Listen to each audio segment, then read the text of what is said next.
شب برات کی کیا اہمیت ہے؟ روزہ رکھنا چاہیے، اور اس کی تاریخ احادیث سے ثابت ہے۔ بھیا میں ابھی مسلمان تھوڑا ہی ہوا ہوں، یا آپ ابھی مسلمان تھوڑے ہی ہوئے ہیں کہ آپ کو نہ پتہ ہو؟ امت میں چلا آتا ہے سلسلہ کہ خام خواہ گمراہیوں کی باتیں ہیں۔ حضور اقدس صلی اللہ علیہ وسلم نے فرمایا تھا، 25 سے زیادہ صحابہ کرام رضی اللہ عنہ کی روایت ہے 15 شعبان کے متعلق، 1200-1300 سال سے مسلمان اس شب برات کی جو رات ہے اس کو مقدس ہی مانتے چلے آئے ہیں، اور اس میں دعائیں بھی کرتے رہے ہیں، اور اس میں یہ اب کون سا نیا دین آ گیا؟ یہ حدیثیں ابھی نہیں پتہ چلی ہیں، پہلے کسی کو نہیں پتہ تھی۔ خام خواہ فتنے پیدا کرنا۔ حضور اقدس صلی اللہ علیہ وسلم اگلے دن روزہ رکھنے کا بھی ارشاد فرمایا ہے 15 شعبان کے دن کا، اور اس سے پہلی جو رات آتی ہے یعنی 14 شعبان کا جب سورج غروب ہو جائے تو 15 شعبان کی صبح صادق سے پہلے جو حصہ ہے اس میں رسول اللہ صلی اللہ علیہ وسلم نے فرمایا تھا کہ لوگوں کا رزق تقسیم ہوتا ہے اور لوگوں کی زندگی تقسیم ہوتی ہے۔ اسی لیے صوفیہ کے ہاں تو رائے یہ فقہا آپ کے سارے لکھتے ہیں، صاحب بار الرائق نے لکھا ہے، شامی نے لکھا ہے، جتنے حضرات نے پاکیزہ اور مقدس راتوں کا ذکر کیا اس میں ایسے بڑے لوگ آپ کو امت میں مل جائیں گے۔ 16 شعبان 15 کا روزہ رکھا تو انہوں نے کہا اچھا بھئی اس سال یہ ہو جائے گا، یہ ہو جائے گا، جو کچھ عالم کشف میں دکھایا گیا ہو بھی گیا۔ حضرت مجدد الفسانی سرہندی رحمۃ اللہ علیہ جیسا آدمی، علامہ اقبال کہتے ہیں نا، حاضر ہوا میں شیخ مجدد کی لاحت پر، وہ خاک کے ہے زیر زمیں مطلع انوار۔ کمال کے آدمی تھے یہ جاوید اقبال جو تھے نا، مرحوم ہو گئے وہ۔ علامہ اقبال اور سید سلیمان ندوی یہ دونوں حضرت مجدد رحمۃ اللہ علیہ کی قبر پہ گئے تھے۔ سید سلیمان ندوی رحمۃ اللہ علیہ تو جو ہی حضرت کی قبر کے سامنے گئے بے ہوش ہو کے گر پڑے، لوگوں نے اٹھایا، کئی گھنٹوں بعد ہوش آیا۔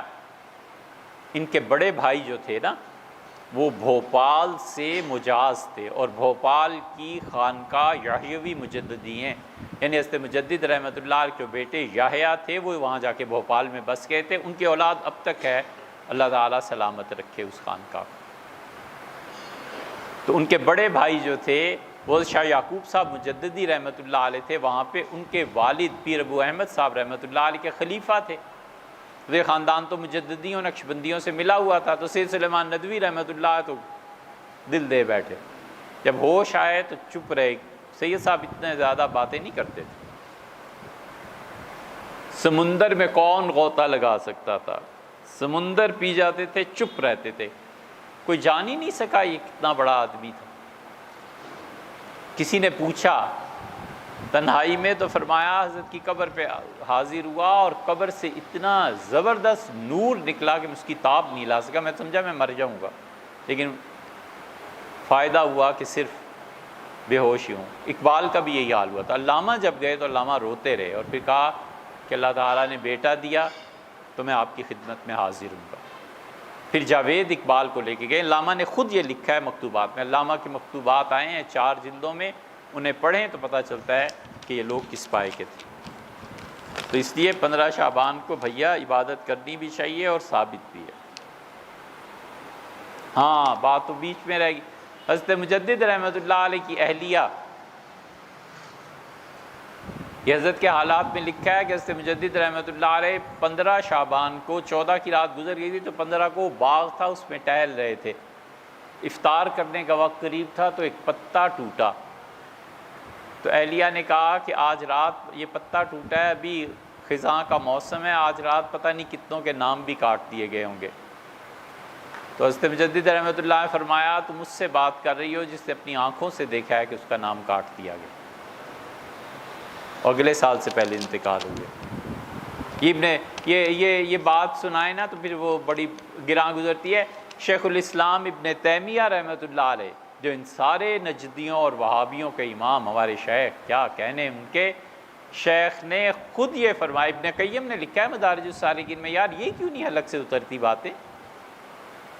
ابن قیم نے لکھا ہے کہ تاتاریوں نے دمشق پہ حملہ کیا اور رمضان کا مہینہ تھا، ابن تیمیہ رحمۃ اللہ علیہ گھوڑے پہ سوار تھے اور ہاتھ میں کشمش تھی، اور سپاہیوں کے پاس جاتے تھے اور کہتے تھے کھاؤ، اور خود بھی کھاتے تھے، اور کہتے تھے روزہ مت رکھو، حضور صلی اللہ علیہ وسلم نے بدر کے دن روزہ نہیں رکھا تھا، کھاؤ، میں اس لیے آیا ہوں تاکہ تمہیں بتاؤں ہم جیتیں گے، کل ان تاتاریوں کو ہم ماریں گے، ہم جیتیں گے جیتیں گے۔